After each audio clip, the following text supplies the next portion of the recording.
estimados amigos, estimados colegas de las diferentes profesiones. Para nosotros es ahora muy importante y una satisfacción presentar al ingeniero geógrafo magíster en Ciencias Ambientales con mención en Gestión y Ordenamiento Ambiental del Territorio y doctorado en Ciencias Ambientales. Calificado como experto internacional de residuos por la International Solid Waste Association, miembro de la Asociación Peruana de Ingeniería Sanitaria y Ambiental, de la Asociación Interamericana de Ingeniería Sanitaria y Ambiental.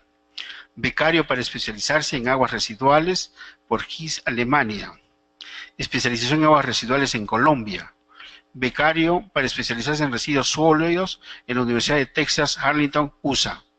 Singapore Corporation, Programa Singapur, para realizar estudios en UNESCO, Holanda y el Banco Interamericano de Desarrollo para estudiar en el Tecnológico de Monterrey, México. Panelista de ISWA World Solid Congress desarrollados en Novi Sad, Serbia, en Bélgica, en Sao Paulo y Florencia, Italia. Experto representando al Perú en temas de residuos sólidos en Ecuador, Costa Rica, El Salvador, Colombia y Argentina. Mejor documento científico expuesto en el Foro Mundial de Recursos 2016 de San José, Costa Rica. Y mejor trabajo presentado por la modalidad oral del V Congreso Interamericano de Residuos Sólidos 2013 en Lima, Perú. Como vemos, y yo les decía al inicio, tenemos una grata satisfacción de presentar al ingeniero Alberto Wiman. Hemos visto su currículum muy sucinto, es mucho más extenso, pero creo que con las exposiciones y los comentarios que podamos vertir en estos momentos, en este importante congreso denominado el desarrollo del equipo frente a la corrupción, va a permitir que podamos tener por lo menos una idea clara de lo que es todo este tema de medio ambiente. Recibimos con un fuerte aplauso al ingeniero Wilmer Wiman para que haga ya uso de la palabra. Muchas gracias y bienvenido. Bueno, buenas tardes, Arequipa. Es un gusto estar nuevamente en esta ciudad compartiendo con todos ustedes. Creo que es un tema muy importante. Me van a disculpar, creo que tenemos un enredo de cables. Para mí es un gusto estar aquí en Arequipa porque realmente vengo con cierta regularidad. Estamos trabajando un proyecto muy importante de manejo de residuos sólidos con el equipo de Naciones Unidas y la Municipalidad Provincial de Arequipa, y hay mucho por hacer. En realidad hay mucho por hacer en el país en diversos temas, y me gusta mucho que se haya tocado como eslogan el tema de corrupción de este Congreso, porque está lamentablemente muy metido en el ADN de nuestro país, y eso tiene que cambiar, eso debe de cambiar. Estoy seguro, como dicen muchos, todo tiempo pasado fue mejor, pero ¿por qué no podemos tener un mejor presente y, por supuesto, construir un futuro que realmente valga la pena? Si alguna vez fuimos grandes, no solamente hablemos del pasado, también tenemos que hablar del presente. Vamos a tener al final de la presentación un espacio para conversar, para dialogar, y por supuesto son pocos minutos los que voy a poder compartir con ustedes, pero lo que siempre hago con mis alumnos en la universidad y en cualquier espacio que tengo la oportunidad de estar en una cátedra es no perder el vínculo y estar siempre en contacto. Si en algo creen que pueda ayudarles a futuro, pues siempre las puertas van a estar abiertas de mi oficina. Soy docente universitario y amo que me evalúen. Bueno, primero empecemos a entender cuál es la política gubernamental para el presente quinquenio. Tiene tres ejes importantes dentro de la variable ambiental. El primer eje es agua y saneamiento. Vamos a hablar acerca de ello. El segundo eje es residuos sólidos y el tercero es transporte y calidad ambiental. Interesante, porque son tres temas que denotan calidad de vida, que Perú tiene serias deficiencias. La priorización es cubrir brechas, satisfacer la necesidad y crear un ambiente saludable y sostenible para la población. Ok, ¿y el cómo se va a hacer? Ese es el llamado que tiene cada uno de nosotros como profesional, desde los diferentes capítulos, desde los diferentes colegios que representan, en poder plasmar y decir el cómo se va a hacer.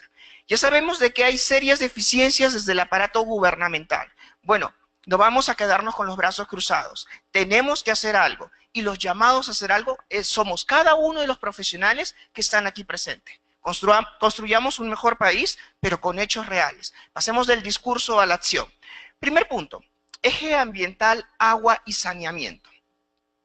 Perú necesita más o menos 50.000 millones de soles para cumplir la meta. ¿Cuál es la meta? Que 100% de los peruanos de las zonas urbanas y rurales tengan acceso a agua de calidad, no al agua entubada, porque con eso se están midiendo las cifras actualmente. Se dice, pero Perú ya ha reducido la brecha. ¿Y qué tipo de agua tiene?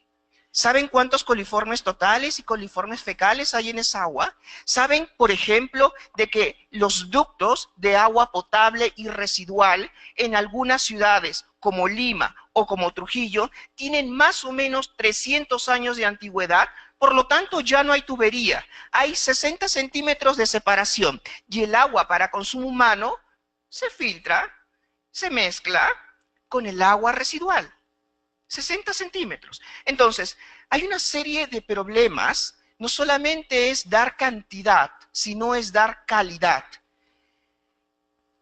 Uno de los estudios más serios, que considero más serios, el que hizo Conex Perú, indica que el 87% de los peruanos, de los hogares peruanos, tiene acceso a agua. 90% urbano y 61% rural. Interesante. El 68% tiene alcantarillado. A ver, ¿cómo es esto? ¿Por qué no puedo tener agua potable y también alcantarillado? Porque son dos sistemas distintos. Y para empezar, antes los proyectos se hacían disociados. Yo te hacía el proyecto de agua, pero en ningún momento me preocupaba del agua residual. Por lo tanto, van notando una brecha. Crear el sistema de agua residual es una connotación muy costosa. ¿Por qué? Porque se tienen que construir plantas de tratamiento de aguas residuales y las construidas están operando mal. Fíjense ustedes que más o menos tenemos unas 146 plantas y de estas 146, más o menos 20 funcionan bien. ¿Qué pasó con el resto? ¿Qué tipo de ciudad son en las que estamos viviendo?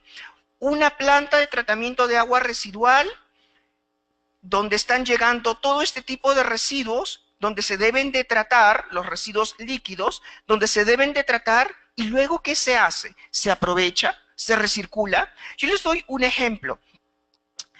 El año pasado, en Múnich, en Alemania, el equivalente al ministro de Baviera me hace la consulta y me pregunta, ¿cuánto pagan ustedes por servicio de agua residual? Bueno, yo hice el cálculo matemático y encontré que era el equivalente a 0.2 euros por servicio de mantenimiento de las plantas de tratamiento de agua residual. O sea, de todo el complejo, ese era el valor. Y yo le pregunto, ¿y cuánto pagan acá en Alemania? 20 euros. ¿Cómo podemos asegurar un servicio de calidad, un servicio de mejora continua, si no se paga por este servicio, no se paga por la operación y mantenimiento y no se paga proyectando en las inversiones? ¿Cómo reducir las brechas? Esto también es un llamado, un serio llamado a la conciencia y al entendimiento. Y muchas de estas conversaciones las tenemos con cierta regularidad con profesionales del Ministerio del Ambiente y en algún momento con algunos directores nacionales. Qué bueno que escuchen, pero también necesitamos que actúen. Vamos a hacer una sinopsis. ¿Dónde existe el mayor problema de acceso a agua? ¿En qué lugar? En Loreto. Caso curioso, teniendo mucha agua disponible, mucha agua que podría tratarse, que podría aprovecharse. Muchos me dicen, ¿y por qué no tomamos el ejemplo de Israel con la desalinización del agua? Interesante, fíjense ustedes, Lima es la segunda ciudad más grande del mundo que está sentada en un desierto. La primera es el Cairo. Interesante, pero ¿y qué cosa está pasando con el agua en Israel? Bueno, están pensando muy nacionalistas, de seguro que sí, porque en Israel le están dando el agua a un valor X a los pobladores de Israel y un valor X más Y a los pobladores de la Gaza de Cisjordania. Nosotros no queremos llegar a ese extremo. Lo que yo pago en Lima, también debo de pagar en Arequipa por un servicio de calidad, y también en Loreto y también en Pucallpa. Acceso a servicios en iguales condiciones es una prioridad que tenemos que tener en nuestro país. Un dato bastante interesante realizado por la Universidad Pacífico es que nosotros no solamente vamos a culminar este gobierno con todo el enchufe presupuestario que se le ha dado al tema de agua sin cumplir la meta, sino que va a faltar otro gobierno para que pueda cumplir la meta, solamente haciendo el cálculo matemático de lo que se está invirtiendo anualmente para reducir la brecha. Si ustedes en este momento, right now, presentan un proyecto de cubrir brecha, créanme que en 2 meses va a ser aprobado por el organismo competente. Muy rápido, porque ¿qué se busca? Tener números agradables, pero nadie se está preocupando por la calidad y por el tipo de servicio que se le está brindando. Tenemos más o menos un enchufe presupuestario de 2.000 millones de soles para que se ejecute año a año y cubrir la brecha y tener el 100% de agua al final, de acceso de agua al final de este gobierno. Creo que va a ser difícil poder llegar a cubrir esa brecha. Así como nos estamos preocupando por acceder al servicio, no nos estamos preocupando por mejorar la calidad del servicio, hay un tema importantísimo que no se está tomando en cuenta, y es la supervisión. La supervisión a tantas municipalidades, a tantos mecanismos de cooperación existentes, a tanto abanico de oportunidades que se están despilfarrando el dinero. Más o menos, un proyecto de agua, de los muchos que hay, sacando los extremos, nos da 23.000 soles de costo de todo el sistema. Es decir, un pueblito chiquito que está ubicado a 3.500 metros sobre el nivel del mar, que tiene pues unos 20.000 habitantes, la obra está costando 23.000 soles. ¿Por qué no se ejecuta? ¿Saben cuál era el verdadero problema? Y esto fue un análisis muy fuerte que hicimos para el componente agua con el Ministerio de Economía y Finanzas. El problema no era el SNIP. Claro, esto lo decimos ahora que ya no hay SNIP. El problema era el sector. No se regularon los temas en los sectores para acelerar el proceso. Y desde hace 8 meses se dice, tienes que poner en práctica Invierte PE. Pero si cada sector no ha reglamentado Invierte PE, ¿acaso hay un banco de proyectos de Invierte PE en este momento y una guía metodológica para los proyectos de acceso a agua y reducción de brechas? No la hay. ¿Cuánto tiempo más demorará el Ministerio de Economía y Finanzas con el trabajo conjunto con el Ministerio de Vivienda para que estos temas se puedan resolver? Y para ceñirnos ese sistema, pues tenemos un nuevo sistema, uno que ha sido dicho, chao, obsoleto, pero sin embargo se viene ejecutando. Si uno va al Programa Nacional de Saneamiento Urbano y llega con su expediente a mesa de partes a la oficina de Petroperú, que es donde queda esta oficina del Ministerio de Vivienda, lo primero que le van a decir es no cumple los requisitos técnicos. ¿Y cuál es la guía metodológica? La guía del SNIP. No nos adelantemos a los hechos y hay que analizar realmente el problema en su conjunto. Hay un gran reto por supervisar y por monitorear la actividad que se viene realizando. No tenemos supervisores, no hay supervisiones a las empresas y sobre todo, en los escasos casos que existe supervisión, no hay una sanción efectiva.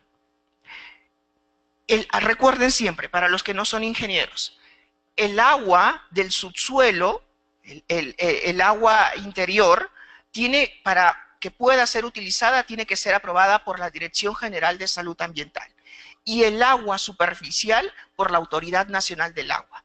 En este caso serán autoridades locales, autoridades regionales, para el caso, por ejemplo, de Arequipa. Tengo que sacar 2 permisos por ahí, más el expediente que va a ser aprobado por vivienda, más otros permisos. Y obviamente va pasando el tiempo, se va prolongando. Y tenemos más peruanos, así como cada uno de nosotros, que no tiene acceso a agua. ¿Hasta cuándo? ¿Qué se puede plantear? ¿De qué manera atender la problemática? Que se ha iniciado tímidamente, no de manera aguerrida, con un piloto. Es como manejar en una carretera con un auto con la llanta desinflada, manejado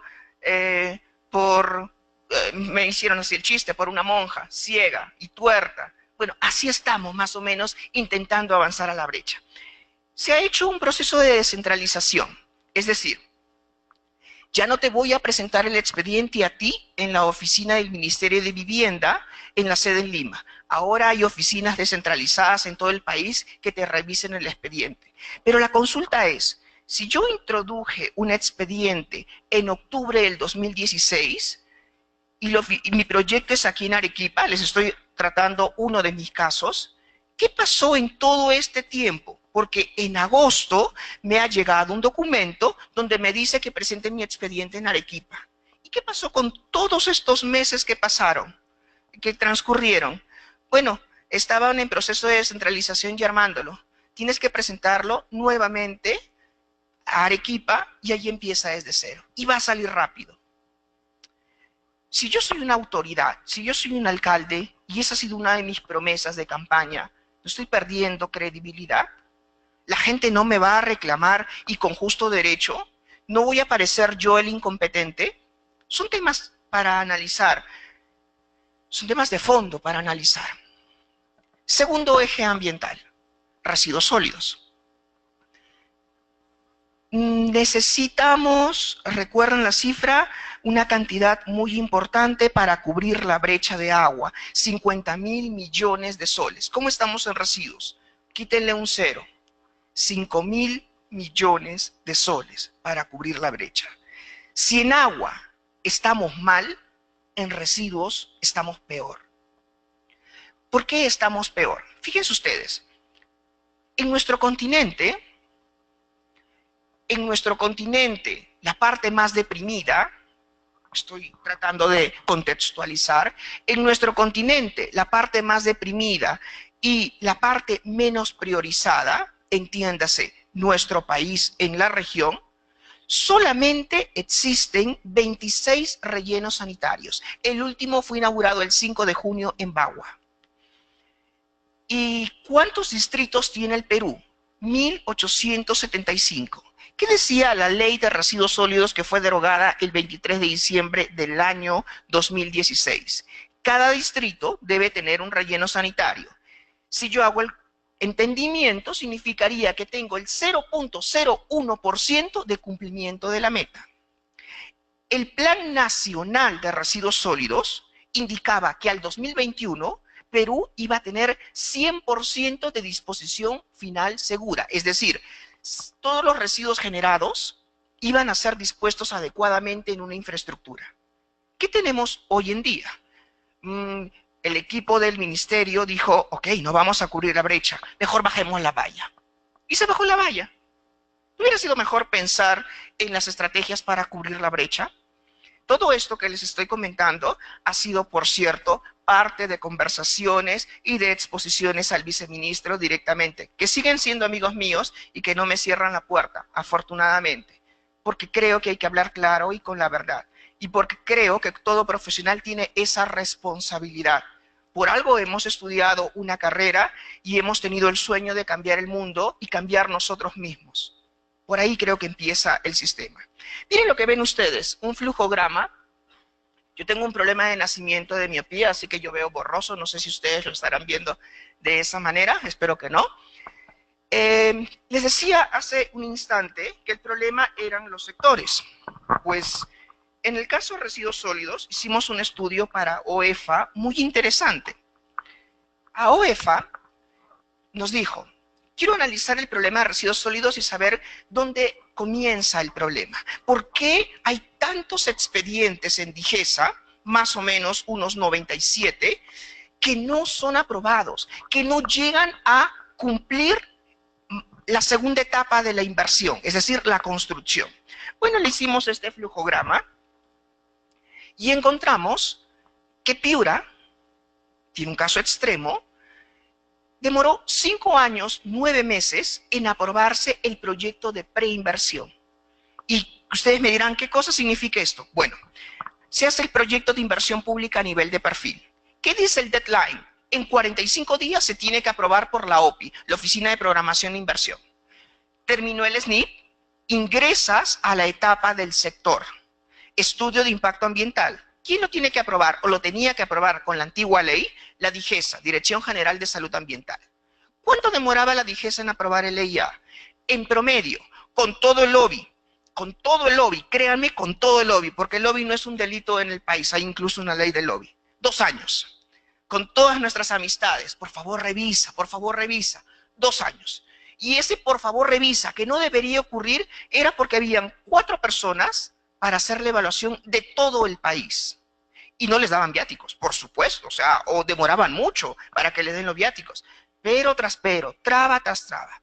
Termina el estudio de impacto ambiental y viene el diseño de ingeniería, el expediente técnico, que también lo aprueba el sector. ¿Cuánto tiempo demora? 2 años más. 2 y 2, 4.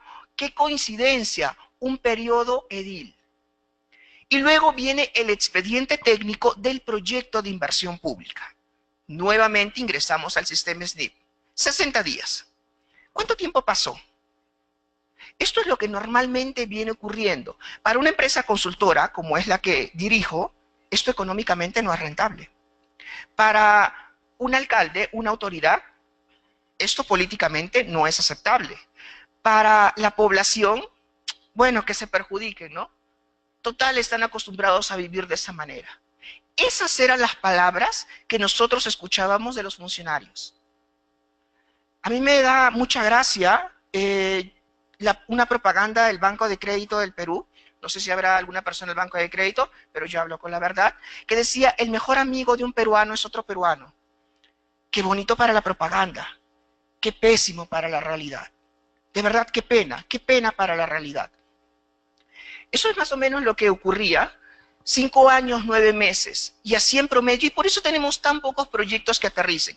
Miren ustedes, les conversaba a las personas, a los organizadores del evento, que hasta febrero de este año estuvo a mi cargo el Programa Nacional de Residuos con la cooperación japonesa y el Banco Interamericano de Desarrollo. 31 proyectos que no son representativos en realidad, y digo no son representativos porque, por ejemplo, en nuestra Arequipa, por ejemplo, en nuestro Trujillo, por ejemplo, en nuestro Iquitos, 31 ciudades del país. Y de estas 31 ciudades, la cooperación japonesa entregó $200 millones para que se inicien las operaciones de la implementación de estos proyectos. El Banco Interamericano de Desarrollo entregó $60 millones. Ok, tenemos una caja importante. ¿No se puede ejecutar? ¿Qué pasó? Se hace la licitación de la compra de vehículos. Pero si el expediente técnico dice que es una compactadora de 12 metros cúbicos, ¿por qué se compra una de 19? Pero si el expediente técnico dice de que compre ciertos tipos de escobas, ¿por qué se compran otras? Y obviamente se entrega esta maquinaria.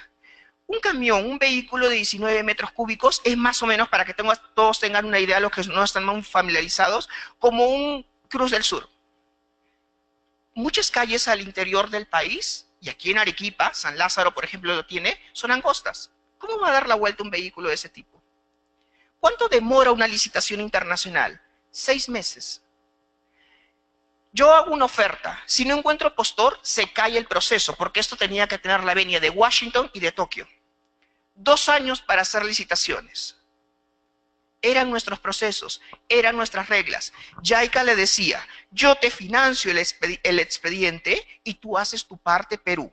Tu parte Perú era sacar a licitación el proceso y tu parte Perú era asegurarme un terreno. La semana pasada estuve en Cusco con la gente de Hatbay en Chumbivilcas y la comunidad me decía, ingeniero, ¿para qué queremos un relleno sanitario? Si está bien el botadero, no contamina. Además, algunos residuos se pueden arrojar al río y ya está todo limpio. Bueno, después de tomar una epavionta o algo así, yo entendía lo difícil, realmente lo difícil que es cambiar conductas humanas. En Alemania se aprendió en 20 años a reciclar. Acá se cree que con 2 o 3 campañas de sensibilización la gente lo va a entender. Y no es así. Estamos hablando de una población 100% alfabeta, de una población con malas costumbres y con una alta tasa, en algunos casos, de analfabetismo. Contaminamos nuestro río, contaminamos nuestras tierras, contaminamos nuestros animales. ¿Por qué creen que el queso de Cajamarca no se exporta? Porque está lleno de coliformes totales. ¿Cuál es mi fuente? Ministerio de Agricultura, SENASA. Así que disfruten el queso de Cajamarca cuando puedan, pero ya saben a lo que se tienen. No todos, por supuesto, ¿no? Miren, acá tengo un flujograma para alguno que esté interesado. A mí me importa muchísimo que las personas cierren su ciclo de vida, que sean ejemplo para sus hijos. Los que están acá, creo que muchos deben ser papás, algunos no, algunos lo negarán, no lo sé, en fin. Si alguien quiere meterse en el tema residuos o agua, créanme que van a tener las puertas abiertas de mi empresa para culminar su tesis de pregrado o de posgrado. Tengo 30 tesistas a la vez, sé que es una locura, pero a veces son necesarias esas locuras para poder ayudar a cubrir las brechas. De cada 10 profesionales, 6 terminan sin titularse. ¿Hasta cuándo? ¿Hasta cuándo, Perú?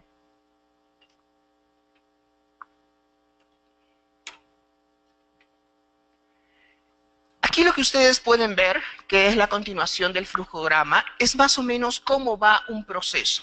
Esta es la fuente, bueno, yo hice el estudio, es OEFA para el año 2014, y es ahí donde comienzo a analizar y a entender las fechas, a entender también un tema transversal de este evento, y es el de corrupción. Ingeniero, si quiere que su expediente se apruebe, usted ya sabe cómo es. No, no sé cómo es. Felizmente tenía una grabación y por eso declaré 3 veces como testigo ante Contraloría, porque creo que es deber de cada uno denunciar estos hechos. No permitir, porque para que haya corrupción se necesitan a 2 personas, a uno que corrompa y otro que acepte la coima. Bueno, si podemos denunciarlo, cueste lo que cueste, pues tenemos que hacerlo. Hay que hacerlo. Continuamos en el eje residuos sólidos. ¿Cómo cambiar? ¿Qué se tiene que hacer? ¿Cuál es la hoja de ruta? A nivel macro, vamos a analizarlo a 3 niveles, macro, meso y micro. A nivel macro, el eslogan es políticas públicas e incidencia en estas. ¿Qué cosa es políticas públicas e incidencia en estas? Recuerden que es una política cuando está escrito, cuando es de uso obligatorio, cuando se tiene que adoptar. Bueno, política pública, un reglamento de residuos. He sacado una nueva ley, Ministerio del Ambiente, el 23 de diciembre del año 2016. Entregué 180 días dentro de mi decreto ley, porque esto se dio en las facultades entregadas al gobierno, a este gobierno, para que haga el reglamento. Han pasado más de 200 días y no hay reglamento. ¿Cómo das el ejemplo, sector? ¿Y por qué no hay reglamento? Cuando nos pasan a un grupo de expertos la revisión del reglamento, encontramos grandes cosas. Grandes cosas como quitar la supervisión a las empresas en el caso de residuos sólidos.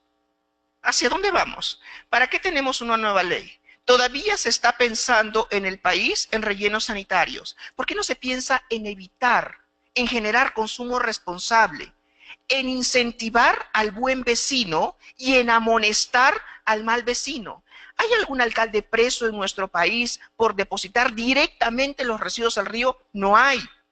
Y fíjense ustedes que en Caraz encontré, no sé si he puesto en la presentación la fotografía, un alcalde que con orgullo había inaugurado una rampa que permitía que el vehículo volquete arroje los residuos al río Santa.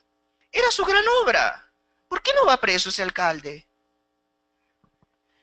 Otro de los temas importantes es la necesidad de tener una autoridad rectora. Pero la autoridad rectora no es solamente para sacar los decretos las resoluciones ministeriales, sino es para hacer, y acuérdense siempre esto, SFS, sanción, fiscalización y supervisión.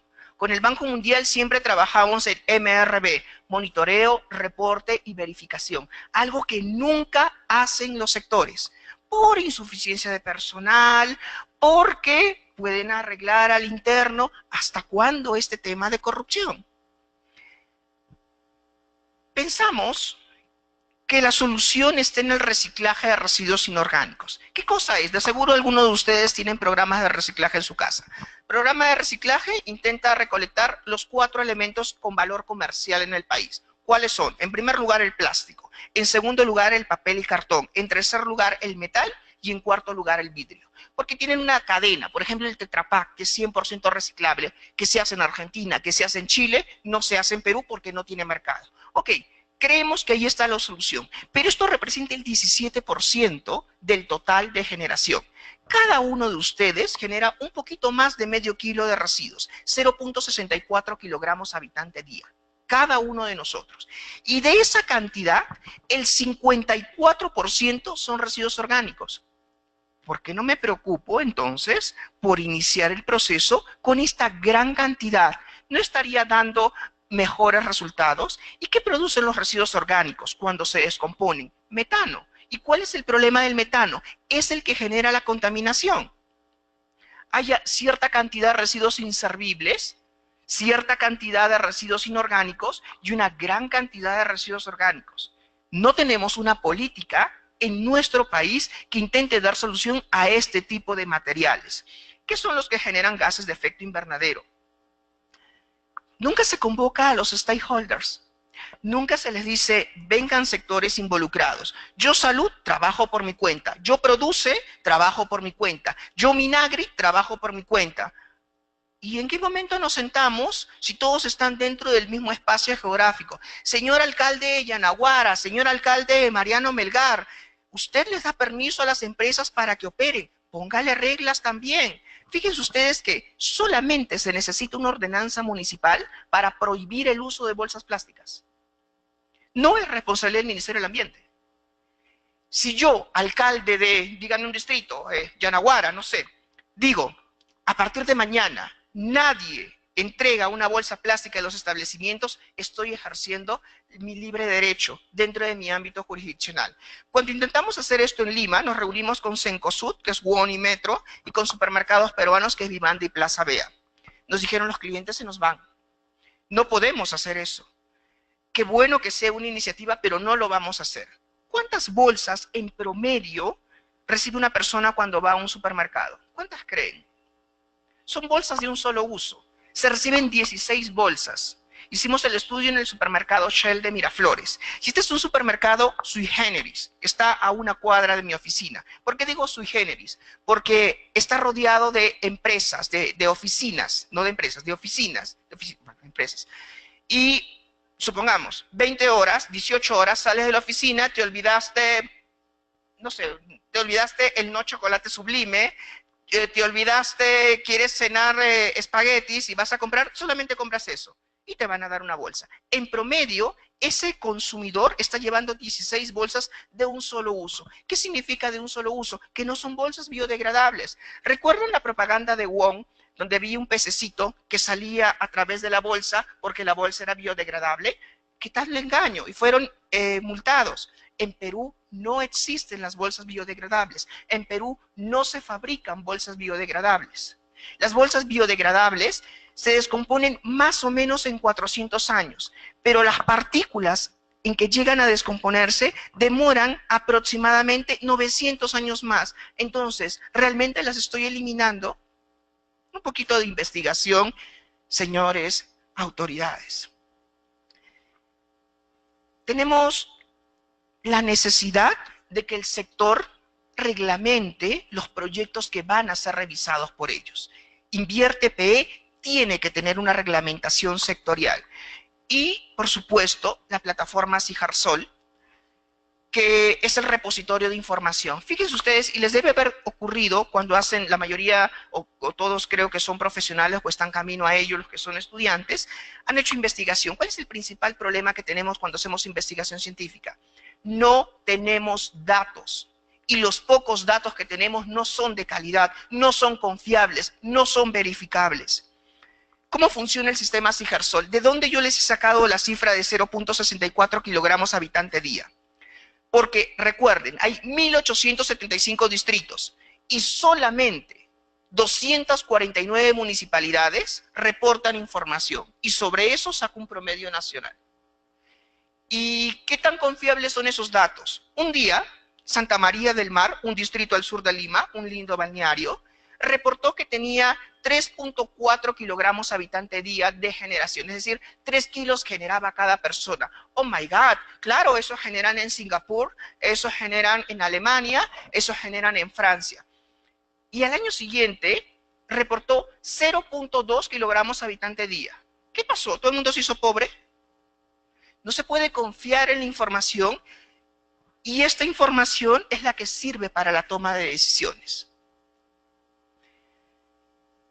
Hay que construir un modelo de sostenibilidad con incentivos tributarios, que ya se dio en cierta medida y que no ha ayudado mucho a la formalización. Fíjense ustedes, David Bitterman hizo un estudio para 150 países sobre la informalidad. ¿Y saben qué es lo que ocurre? La gente no le interesa formalizarse. Esa es la gran conclusión.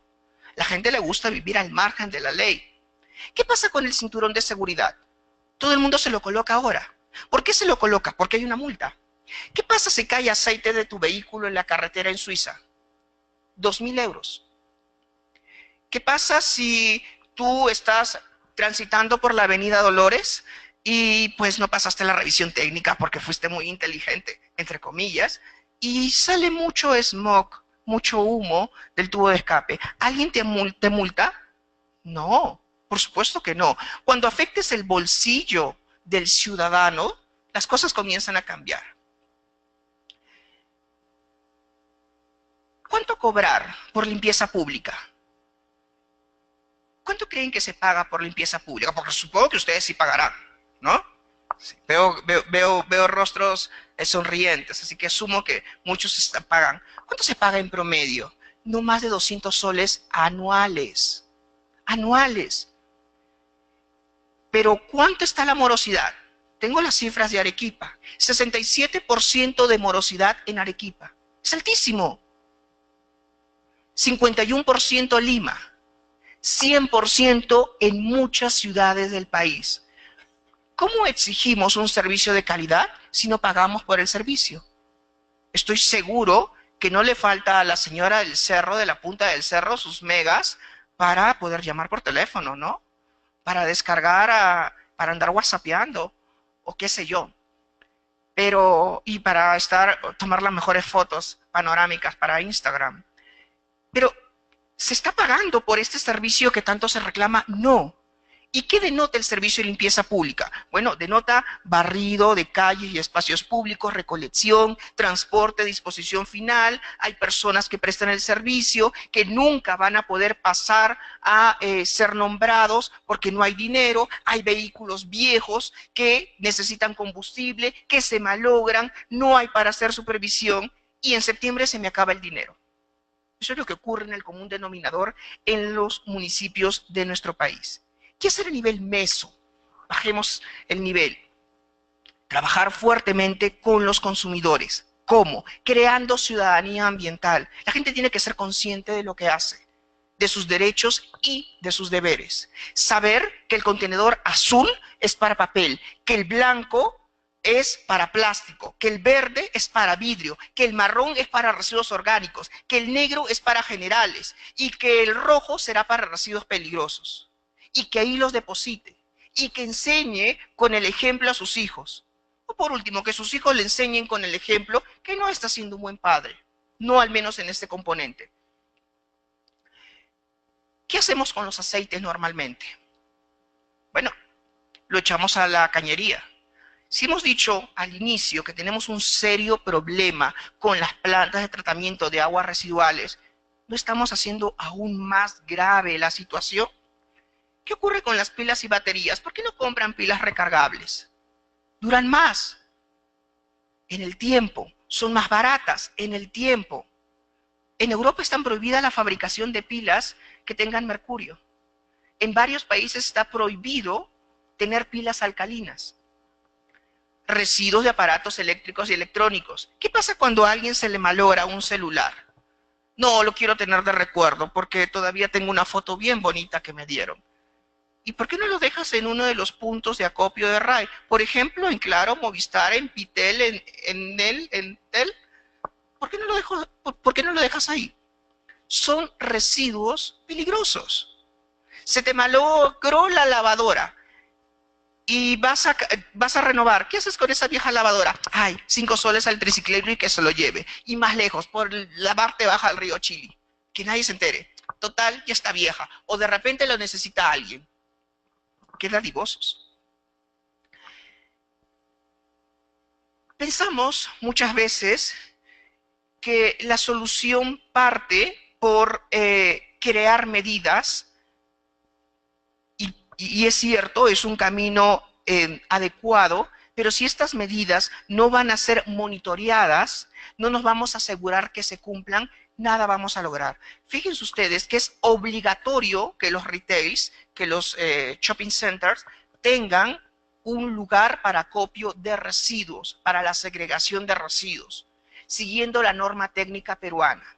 Yo vengo con cierta frecuencia a Arequipa y no encuentro eso en todos los lugares. Y Arequipa tiene, si no me equivoco, 105 centros comerciales, corríjanme, más o menos, ¿no?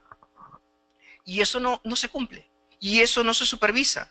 ¿Quién le entrega la licencia al centro comercial para que opere? La municipalidad. ¿Quién tiene la responsabilidad funcional de sancionar? La municipalidad. ¿Lo hace? No lo hace. Pero podemos nosotros exigir, sí, como ciudadanos, que esto se cumpla. ¿Y qué hacer a nivel micro, aquí en el gobierno local? Bueno, trabajar fuertemente en el cambio de actitudes, trabajar en el reciclaje inclusivo, trabajar en el rechazo de ciertos productos. ¿Han escuchado de jabón Dove, por ejemplo? Bueno, jabón Dove hizo en Malasia la tala de 300.000 hectáreas para poder obtener aceite de palma de un bosque primario. Si yo ahora sé esto, lamentablemente no traje el vídeo para compartirlos, pero cuando gusten se los puedo compartir. Si yo sé esto, entonces yo ya no compro ese producto. Le muestro mi rechazo. Porque ¿quién decide qué ingresa a nuestra casa? Nosotros, como consumidores. Y aquí todos somos profesionales y creo que afortunadamente podemos elegir entre 1 o 2 productos. Y Dove es de los más caros de los jabones. Eso es lo que ocurre. ¿Qué dijo el presidente de Pepsi? En los años 70, en Estados Unidos se hizo una fuerte campaña diciendo que el agua del grifo, lo que en Perú se conoce como caño, está contaminada y que no se puede beber. Y que prefieran el agua embotellada. Yo agarro el agua de Cleveland en Estados Unidos y yo agarro el agua Dasani de Coca-Cola, Coca-Cola Company. Y encuentro que más pura es el agua del grifo de Cleveland que el agua Dasani de Coca-Cola. Ya sé esto, rechazo el producto. Recién a raíz de todo el escándalo mediático que ha habido con Pura Vida, la gente se ha comenzado, o algunos han comenzado a leer la etiqueta o a consultar o a preguntar. Bueno, ya sabemos lo que pasa con las generaciones.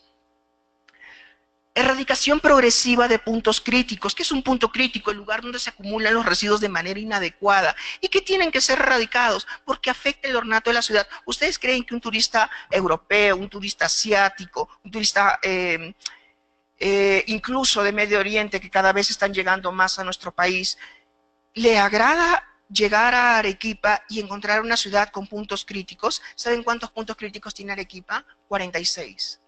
Los recorrí todos entre enero de este año y junio de este año.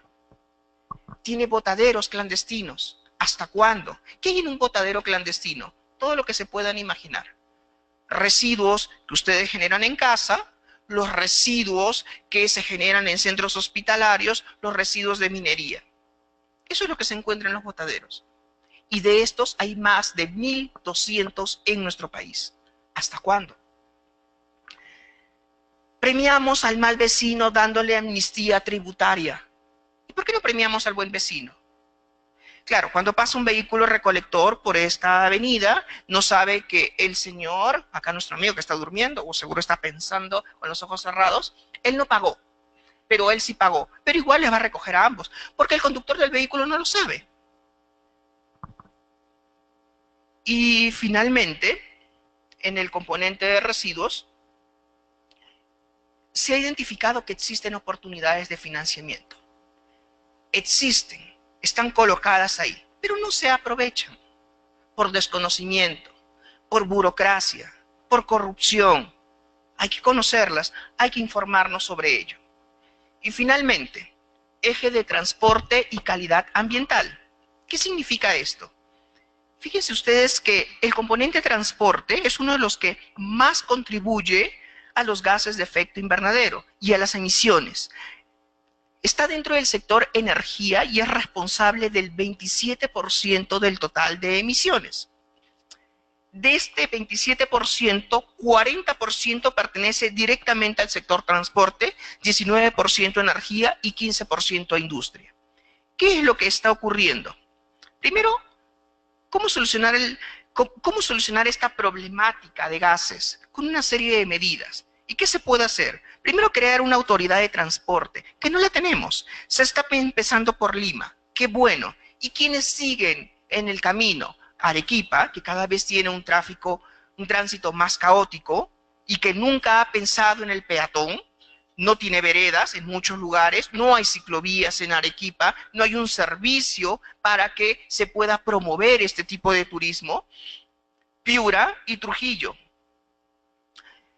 Establecer metas para la reducción de la contaminación del aire. Yo digo, doy mis secas, doy mis LMP. ¿Y cuál es la meta país? ¿De qué manera gradualmente vas a contribuir a la solución problemática? Este año establezco hasta este nivel, este otro año hasta este nivel y este otro año hasta este otro nivel. Fíjense ustedes que Japón se hizo un plan para 30 años. En 10 años cumplió la meta.